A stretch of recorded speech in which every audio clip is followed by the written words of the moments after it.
Ladies and gentlemen and variations thereof, welcome to the Selectives Lorecast, a casual Elder Scrolls podcast. I forgot to give you orders. You're just gonna have to go, like, It's all you're just right. gonna have to wing it. Just Yeah. go first, James. I'm sure you guys are used to it by now anyway. I don't even know why I bother. My name is Rotten Deadite. Moving me today are... I am James, also known as Aramithius. And I'm Andrew, also known as the White Guar. Also, I mean, there's only two of you, so I mean, screw it, you know. So I don't need my recording software? Keyword, shit. casual. Yeah. Well, we forgot to do the recording timing thing too. Yeah. So, oh well, that's fine.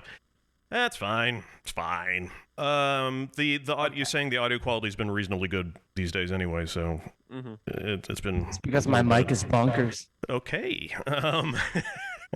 And it's actually I would actually own it up to I think everybody getting like decent recording equipment. But I mean there's still nonetheless there's a noticeable difference between the quality of my voice and the quality of y'all just from because Zoom just mangles everything. Anyway, People have better topics. internet connections. Yeah, a little bit. Mortal Kombat with Gilbert Gottfried doing the vocals. Stop. I'm getting turned on. I can only get so erect. Yeah. So today we're talking about the Mages Guild, because that's it's a good thing to do. We've just kind of decided to go through all the guilds that we can think of, and the Mages Guild is one of them. really sizzling this idea here. Yeah. And one of the things that Aramithius and I were going over before the cast started was the origin of the Mages Guild, which was that originally when this particular Kalpa started, the only organized group, that's not a fair statement, but a large organized group of mages would that were all organized with the idea of studying the arts of magic, you know, in a somewhat pseudo-scientific sort of way, as scientific as you can get in Tamriel, where this was the Psijic Order, who were apparently started right about the same time that they first populated the Somerset Isles, I think. Is that what it said? Well, not entirely. The Psijics came about because of a religious schism within Altmerry society. They started. There was the original ancestor worship, and then the worship of the ancestors of their betters is the way that the pocket guide puts it. And the Psijics said, nope, we're going to carry on worshipping everyone. So they split off then. And to a degree, at least according to what I'm reading here in UESP, that apparently I'm right that it was founded during the early settlement of the Somerset Isles. Yep. But the idea that the Psijic Order differed from the... Sir, are you looking for the bathroom? Okay. That the Psijic Order differed from the majority of the way the Altmer worked because my old dog is circling right now. It was because they were suggesting that it was okay to study Padme, which they suggested was just as important as studying Anu, which is a very un-Altmer kind of thing to do. But some of the specifically, I think, James, you were going to say, like, at least Vanus Galerian, one mage at least, disagreed with the idea that the Psijic Order should be the only organization doing this, and that the Psijic Order should be limiting acceptance of members according to capability, and that he wanted to spread the use and education of magic among anybody who was interested, basically. And had the money, but we'll get to that. And had the money. And that's that was specifically the thing that the first thing I thought of, which was how convenient for Vanus Galerian that you have to pay to get into the Mages Guild, and that the Mages Guild also does things like sell potions and and enchantments and et cetera, and wow, this is working out really well for Vanus Galerian's pocketbook. Whereas the Psijic Order, as you know, will sometimes fuck off and disappear for hundreds of years at a time and not tell anybody about it. So James, what do you think about Vanus Galerian? You've got ideas. Yes, I have. I basically had the idea that he was Tamriel's first industrialist, if I can put it that way. Yeah. He's because he was trying to essentially kind of mass produce insofar as that is possible magical capabilities. The Psijics had an idea that if you want to study magic, you should be capable of holding it, and so on. One of the big innovations that the Mages Guild have, in contrast to the Psijics, is that they do things like produce potions and enchantments that people can buy. They each kind of Mages Guild hall is almost in essence a little kind of magicka goods factory. If you want to start applying, I've had a request in the in my podcast Discord to start thinking about the Elder Scrolls from a kind of a Marxist lens, which I'm probably not equipped to do. But if you sort of think about the Mages Guild as a kind of as a franchise to bring about the further production of magical goods, and to an extent democratize it, sure. But Galarian is producing those magicka factories which allow you to use magic to enhance the general ways of doing things. If you had, say, a farmer who was so inclined to give all his workers stamina potions, you can start the equivalent of an industrial or the slightly equivalent of an agricultural revolution. Yeah. If you have someone who wants to have an enchanted water wheel that will always rotate at a specific RPM, you have something approaching constant power like electricity. Galarian's idea for bringing that to people who, not just the people who were qualified to cast it and do it themselves and build the stuff, rather than anyone who can buy it and use it, is just an accelerant for Tamriel's capability. And as anybody who's studied technology at all in college, as a computer scientist, we can tell you that we're more than comfortable with saying that the acceleration of production directly benefits people who are already rich enough to afford the acceleration.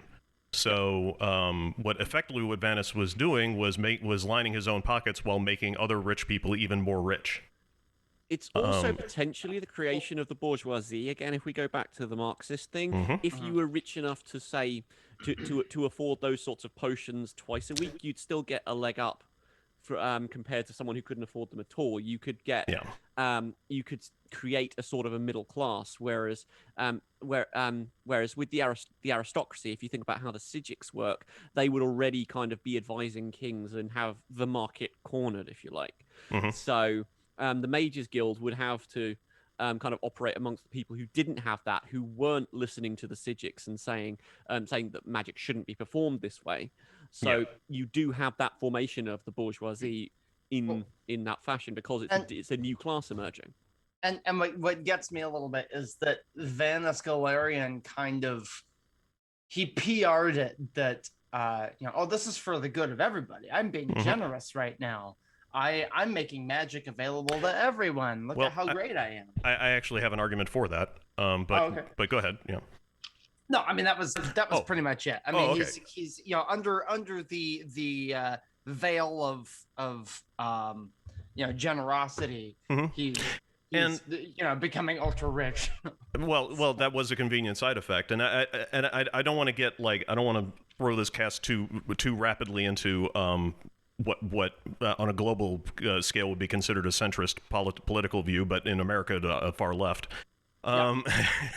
But what I want to what I do want to say is that Vanus did have a very good argument that up until the formation of the Mages Guild, the Psijic Order basically had a closed off license to study. On it. Yeah, and this technology, if you think about it that way, was not spreading throughout Tamriel. It was basically being cloistered, studied, and manipulated by the Psijic Order. And that the Mages Guild, while they were certainly providing these services and this education for people who were rich enough to afford it, at the very least, that was still a wider base of people than what the Psijic Order was allowing. Sure. Yes. Oh yeah, absolutely. Yeah. No, no arguments there. And because the Mages Guild presumably, this is a guess, did not have any constraints put on people who bought their services, you could then go and get an education in the Mages Guild and then disseminate it for free if you wanted to. Yeah. That goes a bit against how guilds operated historically. True. Well, there's a quest in Balmora. I don't remember the chick's name. Yeah. For the Telvanni. She said, though. oh, there's it's the Mages Guild. It She wasn't- says, oh, okay. there's someone over in the South Wall Corner Club giving healing spells for free. For free. We Yeah, can't we don't have do that. You got to Mhm. convince him to stop or get him to pay us our dues. Yeah, And what's interesting, however, is that that appears to be a cultural thing, because in Skyrim you can go to the temple of and get healing, and there are a lot of people sick and waiting healing and treatment for free from the priests who practice there. So Yes. restoration magic is not Well, at Well, the same that's- time, though, the Mages Guild doesn't exist anymore by the time of Skyrim. that's Yeah. a very good point. Yeah. And there's also the question as to whether restoration is a valid school of magic. So. It is a valid school of magic. All right. Okay. I'm not even going to dignify that. But that is a very valid point, that the Mages Guild weren't around really to object to that anyhow. So it doesn't matter. Yeah. So maybe it's not a good point. Do we have anything in Oblivion which takes place at about the same time, roughly, as Morrowind? Was there anything in Oblivion about? It's only 6 years. I do remember that there was again with the Balmora Mages Guild at the time of the Elder Scrolls 3. There was a point where you basically are sent to go and extract membership dues from a particular couple who were hiding out in the mountains somewhere near Balmora, and if they didn't cough up, you killed them. Yeah. So there is that aspect of the Mages Guild is trying to operate a monopoly. That one dark elf chick, right, in the foyer of the Balmora Guild Hall. She's bloodthirsty and vindictive, and you're like her little tool of Pawn. vengeance. Yeah. So she's a Dunmer. Yeah. Right. Yes. Pretty much. Yeah. There were restoration mages in Cyrodiil, but what I'm wondering is if the Mages Guild. What I'm proposing is, were the constraints in membership and dues and etc. that we saw in the Mages Guild in Morrowind the same practice all over Tamriel, or is it regional? I would be inclined to say it might be regional, simply because the Mages Guild in Morrowind was had House Telvanni to worry about, because they were House Telvanni were very, very aggressively against the Mages Guild. I'm thinking it's more a franchise thing. Kind of think so. Yeah. Because you've got, because the Mages Guild is from the guild charter from like the second era. And so they have a central thing in the imperial government. Like that's what allowed them to exist in the first place.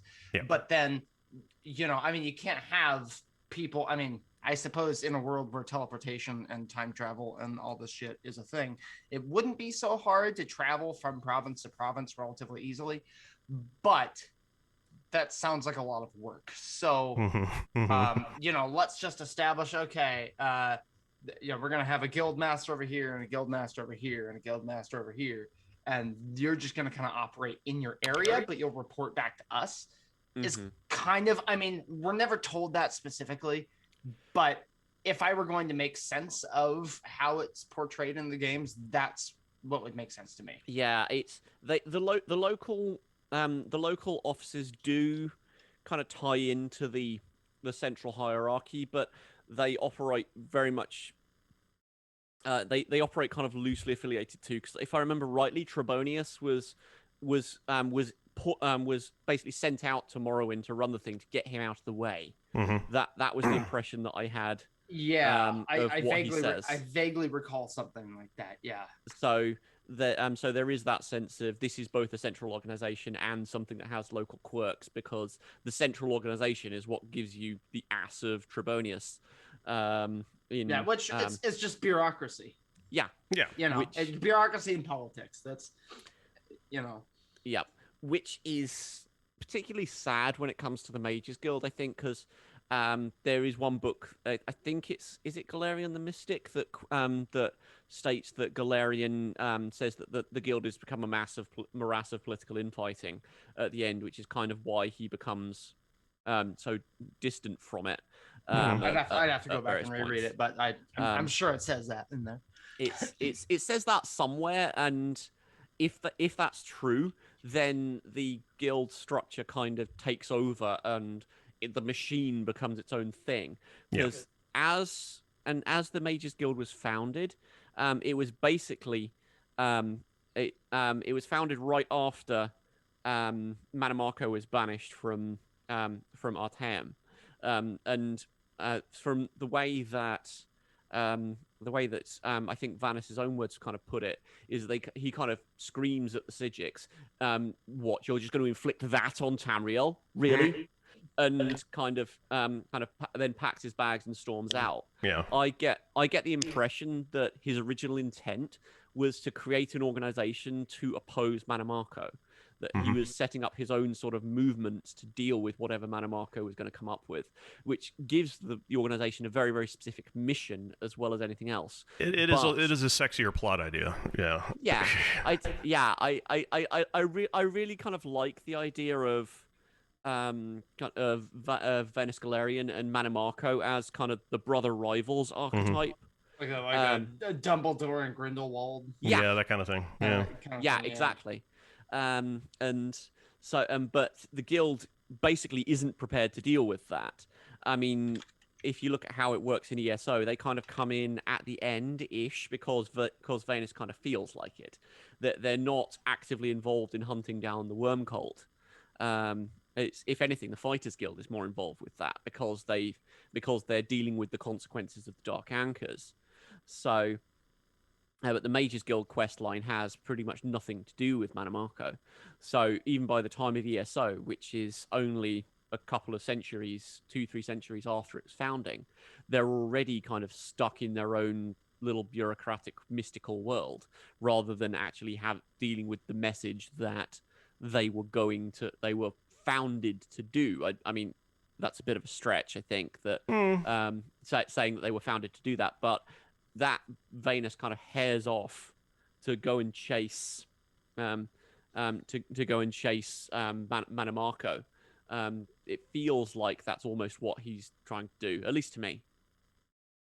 Yeah, and that's, I mean, like I said, I think it's a much sexier plot line than, you know, that people can get their teeth into, other than, you know, Vanis Galarian is a industrialist and is profiting off of, etc.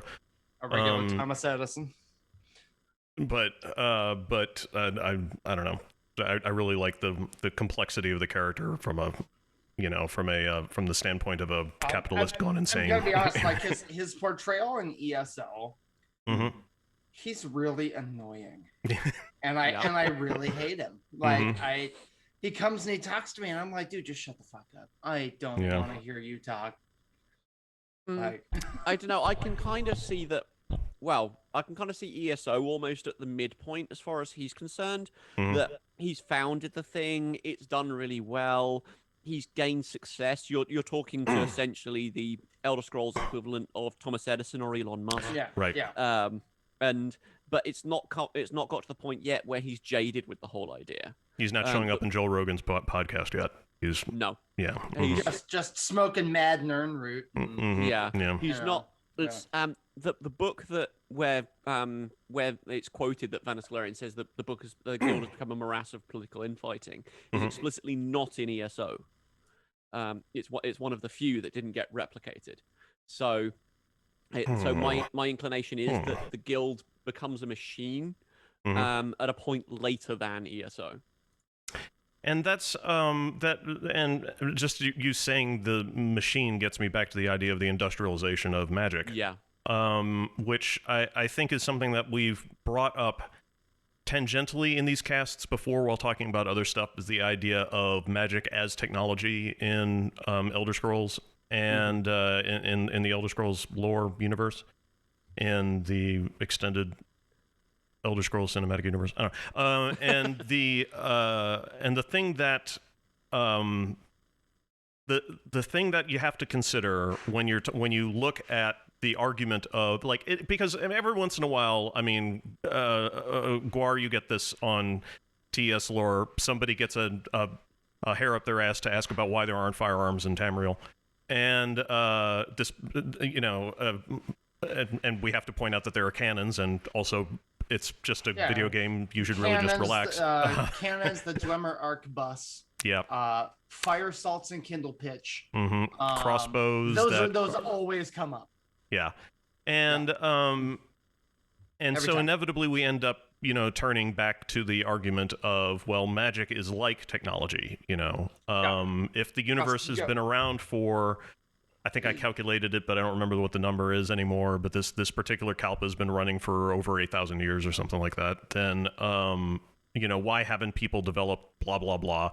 And the answer is because magic technology is what we're working with here. And there's also been some arguments that that the technology of magic has gone down for a while. Well, I think a lot of that is because that was something that Todd Howard had said, that, if magic disappeared from Tamriel, very few people would actually notice, which I think is horseshit. Yeah. Because Tamriel is a pretty high magic setting. I mean, not like Eberron high level, but it's pretty noticeable. At least until you get to metaphysical stuff. But that's we're not talking. Also, I mean, again, but I am actually kind of really glad that Todd Howard said that, because the thing you have to remember about the Elder Scrolls universe is that it's written by many people and they don't all have the same view. Yeah. And people tend to hold Todd Howard because he's like the creative lead or whatever, that what he says must be what goes. And ain't always the case. His particular vision does not permeate every single level of an Elder Scrolls game. I'm not really interested in Todd Howard's Elder Scrolls. I'm more interested in sufficient fun Elder Scrolls. And that's actually, it's being pointed out in Arthur C. Clarke's quote about any sufficiently advanced technology is indistinguishable from magic, and Lady Nerevar's twist on that, which is any significantly advanced magic is indistinguishable from technology. And that's kind of where a lot of 6th era, 5th era stuff in the Elder Scrolls starts to look like, well, even second era Spelljammer, Yeah, well, even second era stuff, like we talked about way back in episode 21, Space Lore. Go watch it; it's my debut. We talked about mana knots and sunbirds and battle spires and all of this Magitek Spelljammer stuff that really permeated the lore before Morrowind was really a thing with Redguard and Battlespire specifically. Yeah, Clockwork City already looks like technology. Yeah, that's a very good point. And Clockwork City's doesn't even have the common decency to be Steam like Dwemer. So it's like, what would you even call it? Like non-Euclidean non-Euclidean clockwork. That's what it's not digital. It's all very analog and physical moving parts, but not it's kind of it's clock punk. It's kind of It's like it's like those Transformers in the movie where they turn in from a car into a robot, and bits come sliding out of other bits that can't possibly contain the first bits, and if you collectively this giant robot appears out of a much smaller machine that the mass just doesn't work. Fucking Michael Bay. Yeah, right, exactly. It's just it's like Iron Man's suit. And that's sort of like that's kind of the thing that that I get really excited about with the Mages Guild, is the idea of there being a single organization in Tamriel, even one that's partitioned out into chunks, but a single organization in Tamriel that's effectively responsible for forwarding the entire exploration and development of what they consider to be technology. There's nothing like that in the real world. And it's I'd argue Henry Ford, because in America. Well, I mean, because Henry, not globally. Because Henry Ford's assembly line technology revolutionized factory work, and that was a global advancement. So and it was. It's not nearly on the same scale, sure, but that's the closest comparison I can think of. Off the top Yeah, of my head. although I would make the comparison there that it's not the Mages Guild as such, but the Mages Guild's framework. Like the equivalent of the assembly line, as far as I'm concerned, is the schools of magic. Right. Yeah, Because sure. Yeah, absolutely. well, I mean, you can make an argument. There's some sources that say that Venus Galerian did it. There's some people that say that Shalador did it. Yeah. There's one It's- one source that says that it was adapted from something that Well, some and- obscure Dunmary monastery taught. yeah. Well, like Shadowstula or something. Mhm. Yeah. But well, and I mean, it's been.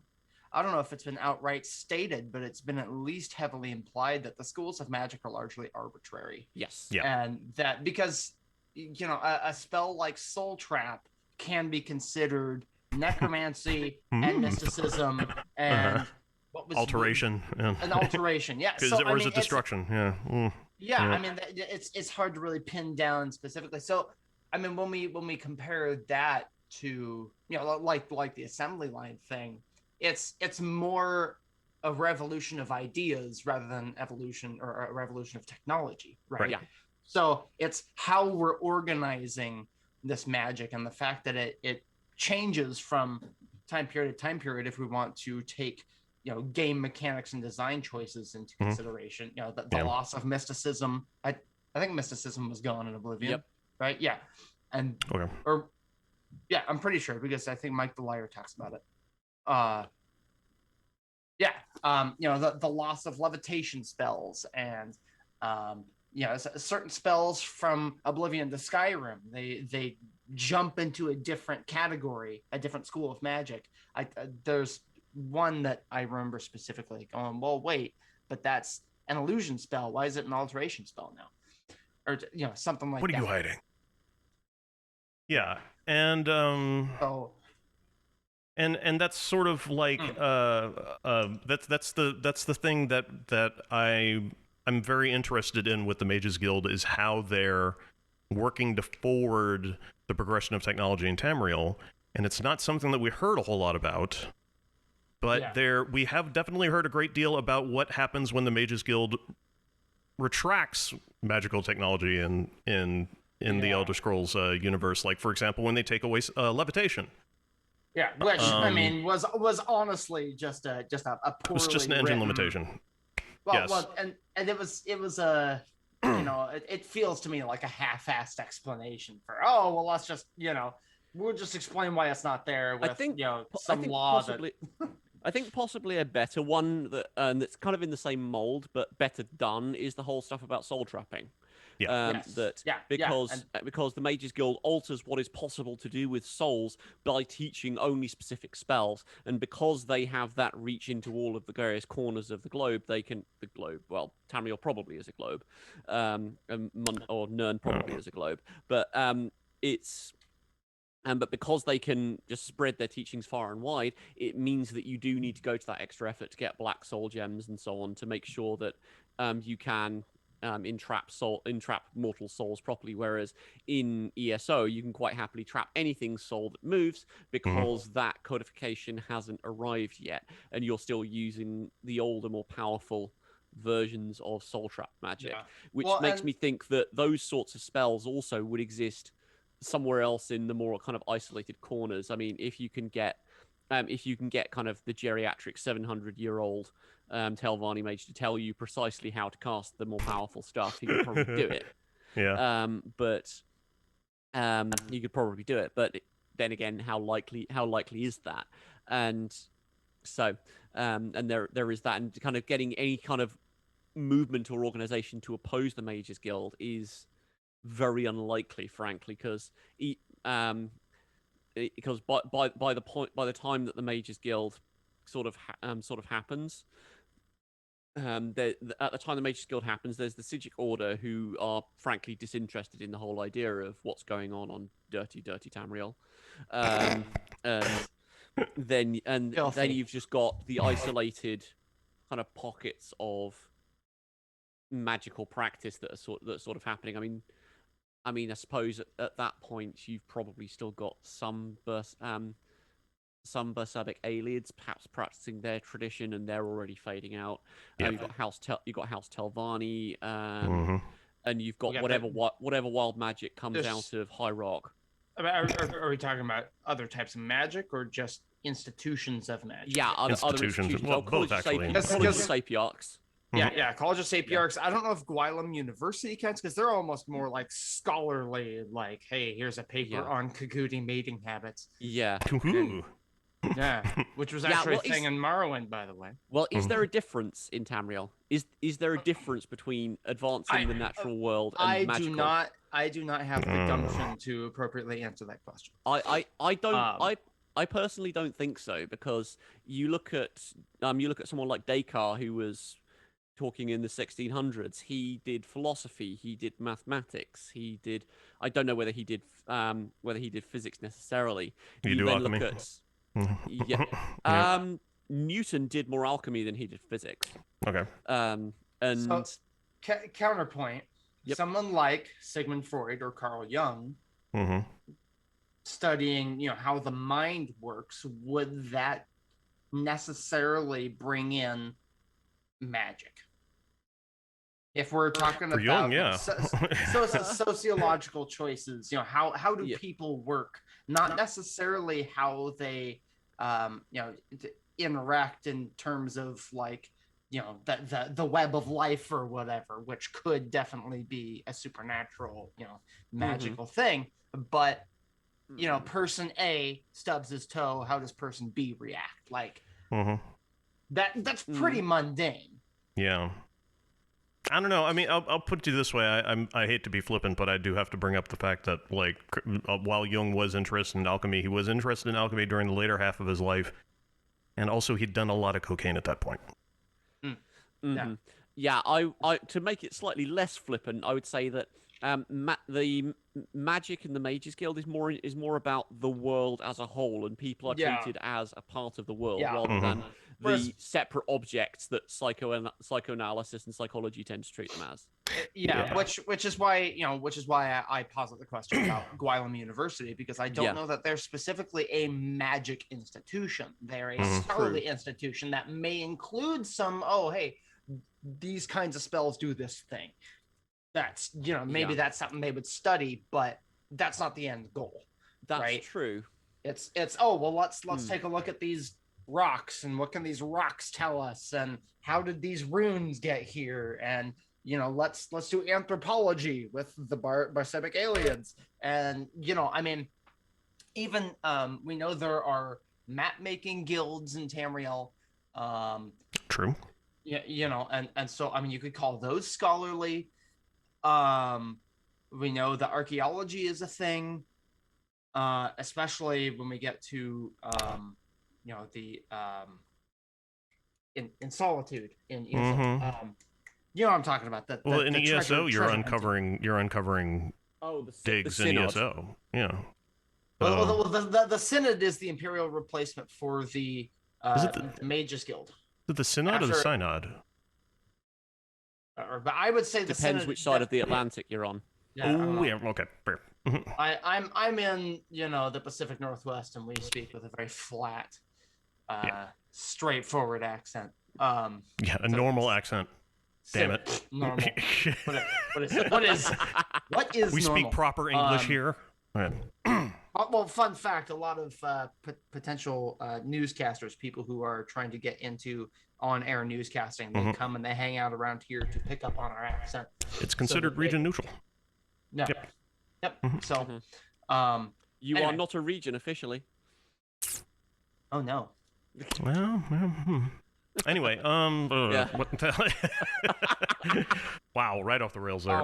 Is anyone doing bingo right now? Because I'm surprised nobody's gotten one yet. We've hit everything. I'm just gonna drop that there. Thanks, bub. When in the case of shit. No, we were onto something. We were talking about different organizations that Yes, that are sort of controlling or at least forwarding the use of magic and such. There's also a lot of what I guess you would call hedge mages, of just unofficial, non-licensed, unlicensed practitioners of what the Mages Guild would consider to be their purview, but these what you I guess you could call them hedge wizards would violently disagree with that. Yep. And I'm really glad that you guys brought up that idea that because that you guys brought up the idea of isn't studying magic really just studying the world around you, because it's something that I have a tendency to lose track of as well, is that if a person in Tamriel gets interested in any way with learning about their reality, they're going to get into magical study. It's almost impossible to not. So in that respect, probably the biggest defense you could make of Vanus Galerian is that he was allowing people to learn more about the world around them. Which I mean, and which I is a can good only, thing. I can only respect that endeavor because that's I'm Well, a teacher. It's what I'm about. So Well, let me say, it's working out well for us here in the real world. yeah, But I think you could definitely make the argument that it would not work out well for everybody in Tamriel. I think, No. yeah, because reality is quite so pliable in Tamriel is the thing. And 'Cause very there's subjective. Sorry? And very subjective. Yes. Because all it takes is a really solid argument to make you vanish out of existence. Yes. So but- studying it too much can, in fact, be extremely hazardous. Yeah. Because there's if you because you think about the kind of the premises of several of the schools, they almost have even if you get into how the schools work, they almost have entirely contradictory ways of ways of working. Because studying alteration magic, you just get rid of the idea that reality is a thing. According to one of the books, which is literally reality and other falsehoods. that's the one. It's a good book. Then you get into the idea of mysticism in particular. I mean, the way the Sigics practice it, it's kind of like the idea is you're transforming yourself, or it's to do with your states of mind and that sort of thing. And they almost seem incompatible for what sort of an impact they're having on the world. Because if you're trying to just persuade the world to be a particular way, you're thinking that there is a world outside of you, whereas mysticism is almost solipsism. It's kind of, I can convince myself to be in such a way, therefore I will produce effect in the world. It's kind of a mini realization of the whole kind of I and the world are the same thing. Yeah. But totally that's their goal, remember. Totally not a serious connection, but the cave in regards to Snowthroat. Yes. It reminds me of what you were saying. Like, well, it's the idea of when you change yourself, you change the world, and the idea of the attainment of Chim in general, which is, I mean, that's it always struck me as a little bit odd that was what that they decided to make mysticism the school of magic that the Psijic Order was studying, if the Psijic Order was focused with the Sige and the origin of the universe, things like etc. time travel and teleportation and mind reading and that kind of thing. But the more I think about it, the more sense it makes, considering the fact that mysticism was the closest school to the traditional sort of what I guess you would call the New Agey concept of magicians in the real world. Yeah, here, man, take this crystal. Your erectile dysfunction. Well, but I mean, okay. So actually, this is let's back up.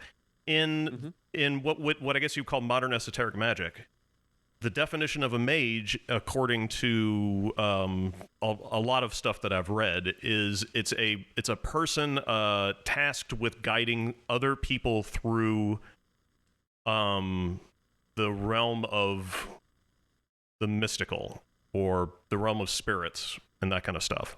So like, the stereotypical shaman who comes with you on your, spirit journey and then talks you through the process and etc. That person fulfills the role of a mage. So basically it's a Hogwarts teacher as a mage.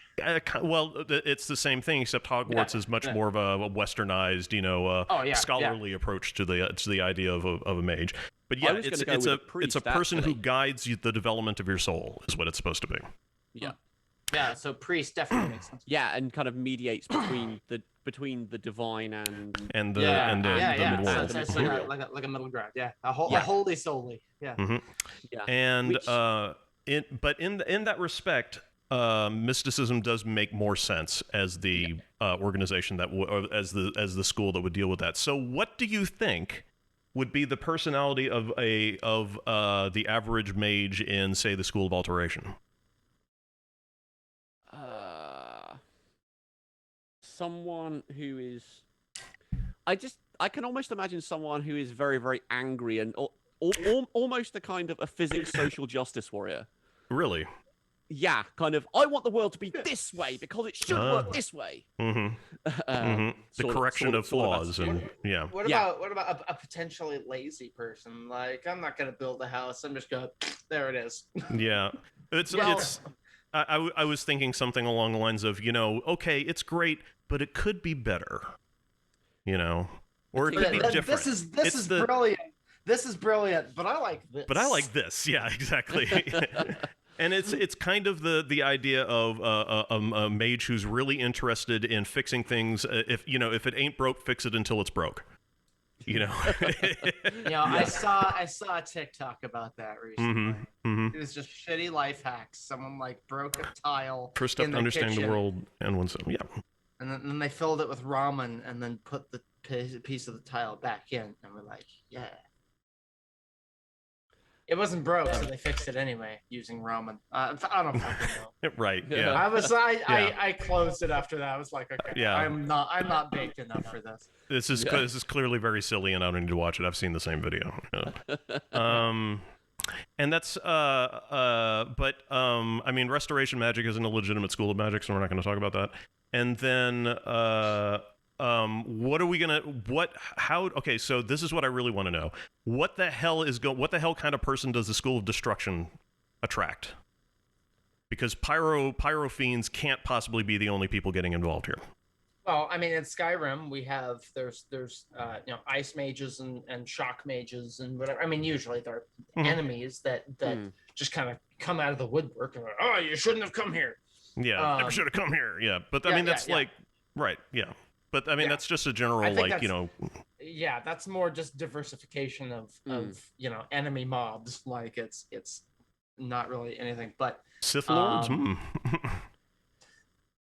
There is a book that kind of goes into this. The response to Barrow's speech. I can't actually remember any of the arguments in the text, which is why I'm frantically looking. Well, there's also The Art of War Magic by Zurin Arctis too. That's true. Which talks a lot about destruction. So I mean, maybe military, like battle mages, and I could imagine there being like a monk somewhere who learns destruction magic so that he knows how not to destroy the world around him or something like or to understand transformation or something like that. Yeah, something like that. Like a priest of Azura or something, aspects of change and that kind of thing. Yeah, I'm gonna take this dirt and I'm gonna now it's dust. Look at that. Or someone who is really interested in the weather. Which we do know that Kinnereth, people who worship certain people who worship Kinnereth or somehow channel through Kinnereth, are able to change the weather. There's a character in ESO that we meet. I think it was a holiday event. I want to say it was like a New Year's festival or New Life festival thing, or maybe it was a prologue repeatable quest. But you had to go like up into Skyrim and talk to this hermit lady who was like creating snowstorms. Also, the Ice Reach Coven, they also changed the weather too. Yep, but there's also the argument that you can have the sort of the tactical side of things as well. The kind of the military mindset. You've got destruction magic as military technology, but if you want to develop that, you also as well as the jarheads who fire the guns, you also need the guys in the labs testing stuff. But you've also got to have the Manhattan Project. Yeah. So well, and then also like the Thume isn't in the same realm of magic. I I wouldn't say it's that's headcanon. Never mind. But I mean, like the Greybeards specifically, like we know that they can change the weather because the shout in Skyrim exists. You can clear weather, you can call a storm. And so, I mean, like the Greybeards specifically have like a really good defensive position. They're on top of a mountain with one path up, and they can control the weather. So but that's not a reason to study the Thu'um, though. I was kind of going using the weather as an example of, okay, if you're really interested in the weather, you will learn how to manipulate things like temperature and stuff, which means you can start firing ice bolts because you can manipulate temperature that tightly. I was mostly talking about potential uses of weather-based magic. So that's where I was going. But is changing the weather a destruction or is it alteration? This is why these schools are so fuzzy. Yes. Because it could be either. If we're focused on the lightning that's coming down, then okay, that's destruction. But if we're creating cloud formations in the sky, it's alteration. But I mean, is restoration magic? Where's the line? Where do you draw the line between restoration and necromancy? I mean, it's the same thing. They can get very fuzzy. Yes. Reviving from the dead, basically. And who gets to define that? Reviving necromantic material. If your leg is rotting off and then you bring it back to life. A necromancer is just a late healer. That's just showed up late, bruh. It's not my fault. You're dead now. I fixed it. You're but the thing about this what's again, the difference between necromancy and restoration? Timing. Okay. And now we're getting into the whole kind of idea of kind of Foucauldian analysis of who gets to define what as what, right? Because restoration is not necromancy because the Mages Guild says it is. Alteration and destruction are different because the Mages Guild says it is. Right. They're a powerful enough institution to start defining the terms through which people understand things. And as we discussed in a previous episode, people who define things with a hammer are the people who determine what reality is. Yes. So. Well, and I'm glad we kind of circled back to the schools of magic because I wanted to an idea I had earlier, but it wasn't relevant until now. I wanted to compare the schools of magic to different scholarly styles of like essay writing. So there's MLA. That's, I don't remember what it stands for, but that's like the general, like if you're ever in like an English department, MLA is what you will use. If you're doing history, you would use Chicago style. If you're in journalism, you'll use Associated Press style. If you're going into teaching, like I am, you do APA style. It's American Psychological Association style. And so in my schooling, I've done all four, and they're fucking complicated to remember. But and the only one that's actually correct is APA. So see, AP doesn't use an Oxford comma, which fucking bothers me. And that shit should be illegal. I swear to God, they're going to be the first up against the wall when the revolution comes. Yeah. So which is why when I was making the Tullamore Independent Press, I said, okay, I'm going to follow AP style, except the Oxford comma. Yeah. I'm going to include Oxford commas, AP be damned. But or like programming languages. I mean, some just become so ubiquitous and so common that they're just kind of accepted, and this is the standard that everyone uses just because everyone uses it. Fucking JavaScript. So the Mages Guild definitions of the schools could be that thing. It's it's just the standard because maybe they were the first or they had a really solid approach to it and it works, so why fix it? They have an institution behind them, whereas the Ashland are wise women and the High Rock hedge wizard urchins playing in the streak don't. The wise men and women of Skyrim and the reach magic, which we know is more complicated than we've seen before, at least in the last year's extended story in ESO. And it basically comes down to different views of reality, which is so you accept some or all of the schools of magic. You're buying into a particular framework about how Tamriel works, and you're kind of doing your bits to make sure that that worldview is replicated. I'm quite curious to see what Oh, would you got in happen. trouble. Yeah. Nightbot got mad at him. I but you know, I'm- shift 6 over and over again. I'm kind of I'd be interested to see what happens in the Elder Scrolls 6 when there's, well, I should have been interested to see what happened in the Elder Scrolls 5 if they actually did this evolution properly, because it's been about a century and a half since the Mages Guild was dissolved, or however long it actually was after the Oblivion Crisis that the Mages Guild got dissolved. I don't know if we know a date, do we? And after the Oblivion Crisis. Thanks, USP. After the Oblivion Crisis, but once that framework breaks down, you have room for different interpretations to kind of come up and kind of bubble to the surface. Where now that the dominant paradigm is gone, you should have alternative frameworks for understanding how magic works. Comes up now that the Mages Guild is no longer about to enforce their view. And that's going to make it interesting because Christ only knows what we're going to end up with TES 6. But without the Mages Guild around, I think that'll create some kind of either some kind of imperial power vacuum, and the Synod will take its place. Because I mean, we had the College of Winterhold, exactly. Which I mean, that was kind of a. Oh, I feel like that was a bit of a placeholder. I don't know how much we had heard about the College of Winterhold prior to Skyrim. I don't think we had. I don't know. I don't know how much of that was a thing in previous games.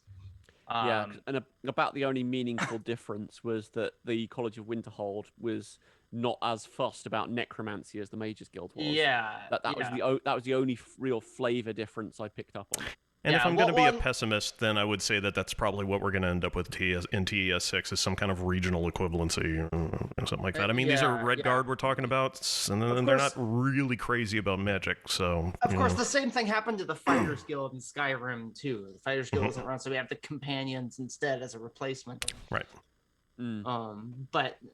Sorry, the Dog Pound as a replacement. The Dog Pound! All right. Sorry. Let the dogs out. Who? And industry specialists are saying that Starfield is coming this year. Okay. Probably not. Look, I'm all for it. Whatever. I mean, I As feel an like industry specialist, we say a lot. I would like to say I would like to see footage for Starfield. Yeah. Before I start listening to people tell me when it's going to come out. You know. Yeah. I feel like we have more information if we're going to come out this year. It's already almost May. Like, I don't know. we're almost Maybe halfway not. through the year. I don't know. That's actually a good question. If it's going to come out this year, it's going to come out in November, which means you're going to want 6 months of. I'm sorry for derailing again, but why stop now? If it's coming out in November, you want at least a 6-month run up. Yeah, I mean, Pokemon already announced their new games for this year. So it'd have to be soon if they're going to announce it for this year. They're gonna start dropping little like teasers and stuff, little non-gameplay trailers every so often. Pretty soon. When's QuakeCon? It should have happened already. Well, I guess with COVID, things are fucking weird. Yeah, right that's now. exactly I what I know was there going to were say. plans afoot to have had it it's like- already, like 3 weeks ago. Yeah, like QuakeCon and E3 and those kinds of things. That's really where those announcements really happen. Right. You know? Microsoft acquisition, who could change things significantly, might even not be gospel anymore. Starfield has to come out first. True, Owain. Very, That's very a true. That actually had dawned on point. me when I heard that they got bought, which was that helmet. Which was that it's entirely possible that that Microsoft might say, I don't know why you're not making Skyrim 2, lol. And then all of a sudden, Todd Howard's going to get his pet project taken away from him, and we're going to have to end up getting, he's going to have to get tasked with putting out TES 6.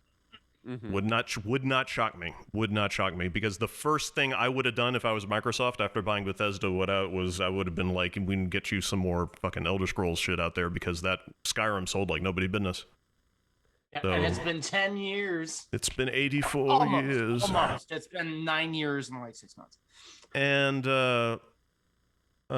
next week, actually, Morrowind is going to be what, 19? Is it? 20? It's older than that. Ours, it came out in 2002, Yeah. so it'd be 19. 19. Yeah. Oh, okay, 19. Okay. But anyway, 19. yeah. So Mage's Guild. And actually, to try and ease ourselves back onto the subject, what do you think the Mage's Guild would be like in Hammerfell, which is where TS6 is happening? I think it would be more of it would be more like a small business because of Redguard ideas of magic in the first place. Like societally, they're usually pretty mistrustful of it. Yeah. It'd be 80% PR. Yeah.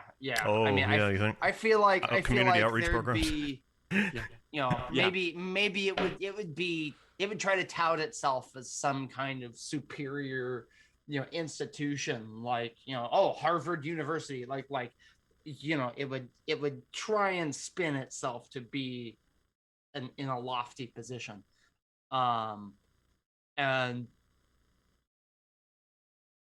yeah, I kind of imagine people in like Sentinel or something. They go and they buy shitty enchanted items in bulk, and then like what Calibanana said, I vote regional wizards peddling wares while parents glare at them. Yeah. I imagine someone going buying, you know, a bunch of enchanted items in bulk from the Mages Guild, and then turning around and selling them at a markup like near the pier or something. Like, oh hey, Right I got an amulet for your indigestion, and here's a, you know, this will make your feet stop stinking. I've got a magic stone that'll solve that problem for you, stranger. I kind of feel like, did you ever see that show? I think it was on Netflix for a minute. It's oh god, House of Cards. No, Jonathan Strange and Dr. Moreau or something like that, or Dr. Deadpool Norris? 2. No, it was this Full Metal Alchemist. No. It approached magic in a way that magic was like this dirty thing, like upstanding people don't deal with it. Okay. And Mr. Norrell. Dr. Norrell. Dr. Norrell. Yeah. That was really good. I read that book. Yeah, it was excellent. Yeah. So my only introduction was the show, and I watched a few episodes and then I got bored. But I really liked how they approached magic as a stigma. Stick with it. Write it out until the end. The ending's very good. Although the ending, I have to say, makes the ending makes more sense if you're reading a book, and I don't want to say any more than that because I'll spoil it. Yeah, but it's you know, like Victorian England, and you've got, you know, grubby guys trying to sell talismans and things, and like, ew, gross, no, get away from me. But yeah, practical magic is thought of as, you know, hokey and silly. And taking that as a thing, because magic obviously works in Tamriel, I can kind of almost imagine, kind of like the equivalent of the Forebears War Ministry, kind of having having backroom talks with the Mages Guild to kind of leverage what they can, while simultaneously keeping magic out of the general population. Either that or really leaning into it as magic as a big advantage against the crowns. I mean, I don't see too much. Like a under the table kind of thing, that like they're buying chemical warfare or something. I really like the idea of the Mages Guild being kind of like a foreign power that's like steadily starting to influence things in Hammerfell. Almost like an East India Company. Although East Empire Company has that. They have all these meetings with the high end members of like the Society of whatever in Hammerfell, and then like there's this one guy who starts showing up to meetings and nobody recognizes him, but the chairman's like, no, he has to be here. And it turns out he's the representative from the Mages Guild, and they're like, what? Yeah, you know. Yeah. No, I can definitely see that. And they mind you, they have been used as sort of power play stuff before. I mean, where they haven't been powerful, because where we've when it was first founded, the Mages Guild was used apparently if you read this one source that is very very anti Release the 12th, it's that the Mages Guild was used by Release the 12th to kind of drive a wedge between the aristocracy and the common folk, and just trying to being used as a piece in Release's political game, basically. So I can imagine that. I can imagine that that in places like Hammerfell and potentially Blackmarsh as well, they would be used in that way.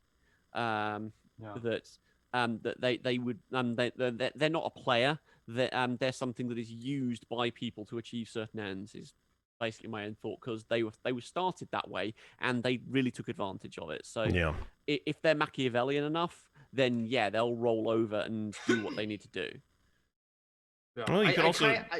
I do really like the idea of the Mages Guild being this, like Chris said, a foreign power that kind of comes in and it's a little more shady, and maybe it almost takes on a more antagonistic role, but it's like a necessary evil. So like that would add a lot of depth, I think, to the Mages Guild. Although, I mean, this is ignoring the fact that the Mages Guild, as we know it, was disbanded before the events of Skyrim. Right. And assuming that Test 6 happens after Skyrim, which it probably will. Safe bet. Maybe there'd be some Mages Guild revival, and it lost its true purpose, kind of like how the Dark Brotherhood did in Skyrim. Right. Yeah. Like they lost their original purpose, which was to disseminate magic and make it available to the masses. And now it's like, going back on that initial goal. Like I could see that being a thing, and I'd be totally into that, because you could do, like intrigue and you could do a lot of fun writing things. Well, I'm all for people figuring out how to make Elder Scrolls games into, like, stealth, like intrigue, infiltration, heist games, that kind of thing. Instead of just hack and slash. At least include the ability to do those things, even if it's not the whole focus. Like, just, like sometimes I really like to get on and do Thieves Guild or Dark Brotherhood daily quests in ESO, because those are fun. Like, I like to be able to sneak around and, oh, there's my target, I'm going to go kill him. And, oh, I got to do this other job, I got to do that. Oh, now that the Overseer's coming, I got to get out quick. Like, I like that kind of thing. You'll need to be a stealth archer, But true, necromancy will still be definitely ruled out. That's definitely not something that especially Red Guards are interested in. I could almost see a kind of a dark side quest line happening in that sort of case, that if you want to be a necromancer, it has to be as part of a specific organization, that you have a story to play through. Otherwise, you will just get slapped. Yeah, and I'd like them to not let us become the head of every organization.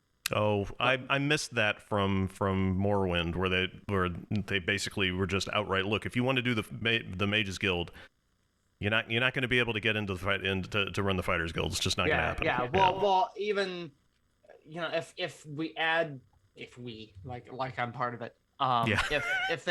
If they add some kind of, make it less a hierarchy and more a collective kind of thing. Like, you don't become the Archmage, you just become an incredibly potent political entity within the guild.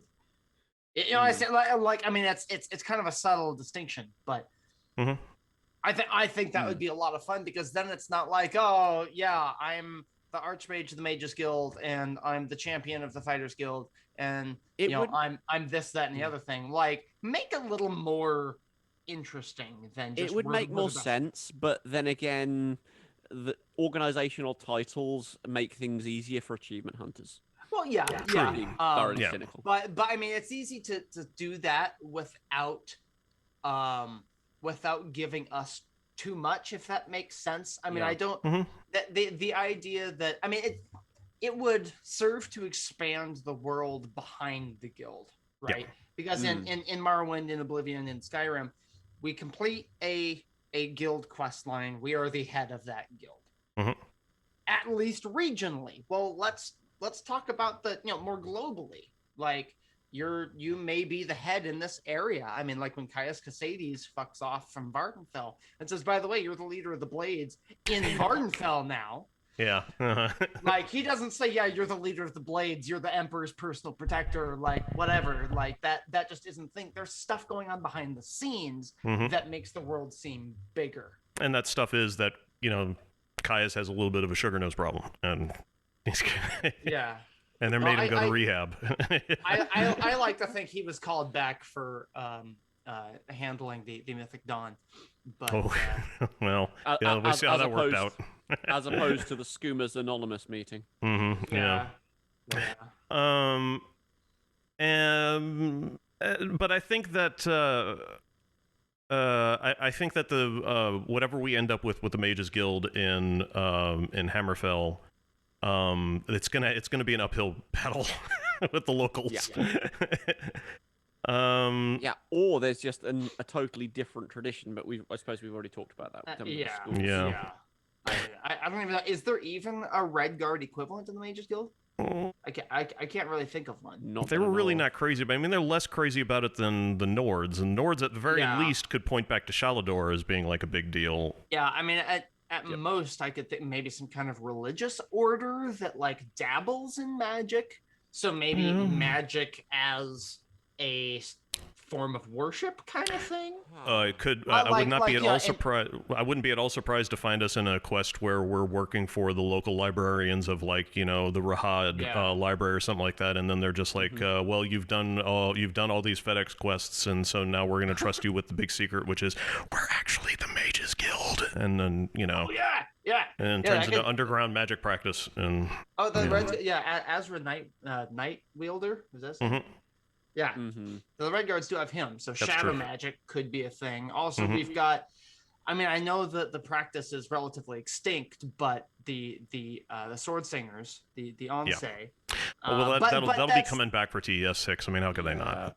Well, yeah. I mean, that's kind of my expectation that our character is gonna develop a Shahai and be like the first in a long time to do that, and it's something along those lines. Or maybe the bad guy will have a Shahai. I think it should be Uriel the Fifth, who circled around Nirn, learned the Shahai from Yokuda before it sank, and then showed up to Tamriel. I think that'd be a lot of fun. Just reuse the thrown out writing from Skyrim. I'm all for it. That would be quite a stretch, but anyway. No, I think that'd be cool. I'm gonna do a tabletop campaign. Where Uriel the Fifth comes back around. He's like, okay, bitches, where's my throne? And he's got dragons and sassy bodyguards, and he knows sword singing. Yep. I think that'd be cool. Oh dear. Yeah. So next on the list, I think we're doing the Thieves Guild. But the only other thing I have to say about the Mages Guild is the Order of the Lamp. If there's anything we can kind of dig into for that. I don't know shit about that. No. Yeah, the Order of the Lamp. I don't know. It's only come up in a few places. I know the twin lamps. They light the way to freedom. It's basically because the Mages Guilds were situated in the middle of towns, they had to kind of hire security to keep themselves safe. Whereas if the contrast is done with the Sigics, is that if Artaeum was ever under a threat, they just become insubstantial and just drift off Tamriel. Yeah. Whereas which I like to think they're hiding inside the Serpent constellation, but that's just me. But the Mages Guild can't do that. They had to hire guards, is the words from the book for the origins of the Mages Guild. And then mercenaries didn't work out. Because money doesn't buy loyalty, and so the Order of the Lamp gets formed to kind of support that. But I don't know if we know anything else about them. I don't think we do. It's literally just. Although quite how they could do that, because knightly orders are a high rock thing, which I mean, given I mean, knightly orders are also a thing in Cyrodiil too. I suppose. Well, I mean, as in Oblivion, we talked to a guy. He's like a Knight of the Rose or something like that. Okay. And we have to help him like avenge his knightly order or help put his order back together. Or you son of a bitch, I'm in, kind of thing. Okay. I don't remember the exact. I mean, it's been years since I put substantial time into Oblivion. That's Right. fair enough. But yeah, so the Order of the Lamp kind of had to be a thing for security purposes. So Yeah. that's so that the Mages Guild do have a substantial kind of non-magical investment somewhere else. So you have to kind of pay. You kind of have to train up the security guards, sort of thing. What if in Test 6 they combine a crime syndicate with a magic guild? Because we have to do it under the cover of darkness because everyone hates magic. So That's it's like, actually freaking excellent. That the That Mages would be Guild a are so fantastic desperate to idea. continue operating that they have to get in with the Thieves Guild. yeah. And then, so like- so then the two are kind of like in cahoots. Oh, that'd be dope. Yeah, I would really, I personally, I just really enjoy the idea of having to sneak around, like, and like break into Yeah. somebody's like house or something like that, so that you can like cast a cure poison spell on somebody. Yeah. You know, like Yeah, do them a like- fucking favor, and But you gotta be an E to do it. but see, you break in and then you cast cure poison, and then he's like, oh my god, my cure disease, and the guy's like, oh my god, my disease has been cured, and you say, well, I'm not an alcoholic anymore. unfortunately, it's a temporary spell, and if you want me to keep casting it, you're gonna have to start paying the guild, you know. And, Oh, listen Wow. up, Todd. Listen Yeah. up. anyway, so speaking of that, next up, I think we're doing the Thieves Guild next. Yes. Cool. I'm moving to Boston at some point in the next Boston. couple of months in Boston. Boston. So at some point or another in the future, we may end up having to miss a week. Yeah, that's What- fair enough. What about the Vintners Guild? Where do they park their car? And so, but yeah, well, I guess we'll see that for that. We'll see you guys for that. You're not hungover anymore. Congratulations. And yeah, so Until we'll see that you then. point, Oh, Yep. If you have any questions, please email us at selectiveslorecast. We have no @gmail.com. emails. No emails to address. We did have an had email. one. Well, that was that Vivek one, right? Yes. yeah, and it was good, and I completely forgot to cover it, so we'll get it next time for sure. Okay. Sorry. It was a good question though. It was a legit good question. Yeah. So and Torty got bingo, thank Christ. Somebody did. Finally. When someone brings up Vivek. Camera issues? Oh well, okay, yeah, that's fair. Yeah, okay, and we'll see you guys then. When did So we have adios, camera? folks. Bye bye. Was it? Catch you later. Does it Bye-bye. count that? Okay. Bye. Okay. Bye.